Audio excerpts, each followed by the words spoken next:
Welcome to the In Pursuit of Meaning video series. This video is about Jungian typology. In this video we will be looking at the four functions of consciousness: thinking, feeling, intuition and sensation, as well as the two attitudes, being extroverted and introverted.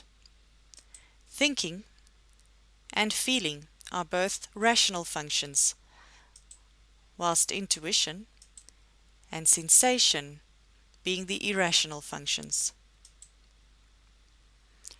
The sensation person body orientated. They give great attention to detail, to getting things just right, ignoring the larger perspective or the feeling level of a situation. They have a strong sense of physical competence, manual dexterity, and highly responsive in crisis. They are thrill-seeking, loves mysteries, magic, and games. They have magnetic personalities, vital, reactive, superstitious, and charming. Career paths for the sensation person include engineers, rule followers, lawyers, office workers, accountants, emergency and medical workers, and perfectionists. The intuitive is the opposite of the sensation person, with more imaginative than active energy. Intuition is their source of inspiration, creativity, ideas, and imagery. They are highly imaginative, living in a complex mental world. Sudden insights, global thinking, and creative ideas out of the blue are their forte.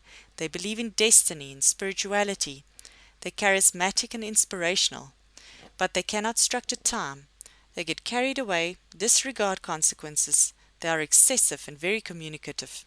Theoretical physicists, innovators, creators, therapists, esoterics, psychics, pathfinders, and the slightly bizarre number in the ranks of the intuitive. Egalitarian and regardless of social roles. The intuitive is always focused on the future, on potential, so they are optimistic and fun-loving, excitable and eccentric. The present is never good enough, and the past is quickly forgotten. Feeling is the relational function keying the emotional impact of past events. It is a kind of judging or evaluation. Feeling is the expression of positives and negative energy, attraction or repulsion, worthiness for acceptance or rejection. I like this, I don't like that. They steer by feeling values and processes in relationship. As with thinking, it's opposite. Feeling organizes reality, including involvement with life cycles and nature. The feeling type has a high level of emotional intelligence. They are emotionally aware and versatile, practical, grounded, empathetic, compassionate, romantic, personal, and sentimental. They are the harmonizers and socializers who work well with people, finding the right words, saying the right things, and responding to others' needs. They see and reject manipulation by others. These are the teachers, therapists, novelists, great gossipers and dancers who love body contact. High potential for negative emotionalism, though. Experience the greatest freakouts, vulnerable to self-pity and vindictiveness. The thinking type is the organizer of society. They need structure, routine, and direction. They are intellectually considered, deductive, scholarly, highly verbal, witty, and dynamic. Thinking involves making or discovering conscious links between people or things. They are just, ethical, and compassionate if judgmental. Mathematicians, executives, lawyers, bridge players, and the somewhat cool and objective are generally amongst the thinking types. Thinking bridges time, past, present, and future. They easily structure time and enjoy following the process of things. Writers are often found in this category if the subject matter is rational. Further to the four functions are the two attitudes, or orientations to experience. Extroverted is focused on the external world and introverted is focused on the inner world. A good example in religious life of an introvert would be someone living in a monastic order and the extrovert a very successful preacher. In academia, the introvert is more likely to be the researcher and the extrovert the lecturer. The four functions, combined with the two attitudes creates 8 basic personality types. Sensationalists can either be introverted or extroverted. The extroverted sensation type is experienced in the real world, enjoying the fullness of life, but his repressed intuitions are weak and his imagination, such as jealousy, can run away with him.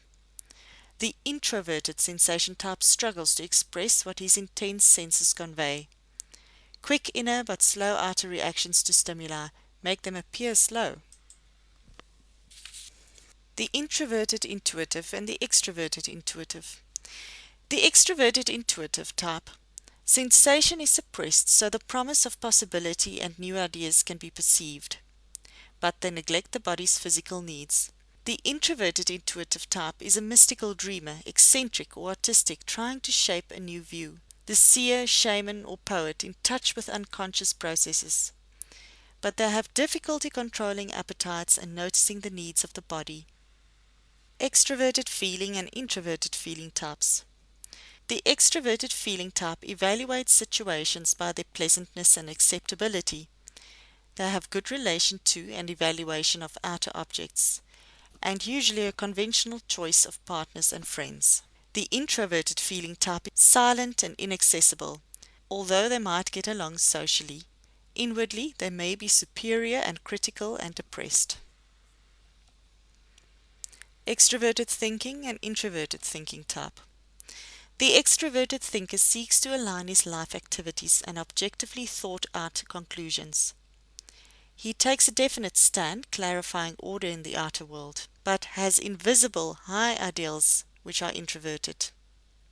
They may seem cold and contained, but feelings may erupt at sudden conversions: anger, rage, ambition, aggression, greed, or desire. The introverted thinker is philosophical and daring in the world of ideas, but socially insecure. They have strong, loyal, genuine, and warm feelings. Black and white judgments showing either very good or very bad taste, especially in friends. Everyone's psyche contains all 4 functions. The one is dominant and its opposite is inferior, with the other 2 acting as supporting functions. For example, if you are a thinker, your feeling function is inferior and largely unconscious, but thinking will be supported by intuition and sensation. The goal of Jungian typology is to evaluate your strengths and weaknesses and become conscious of how you relate to the world around you. For more videos in this series, go to www.inpursuitofmeaning.com.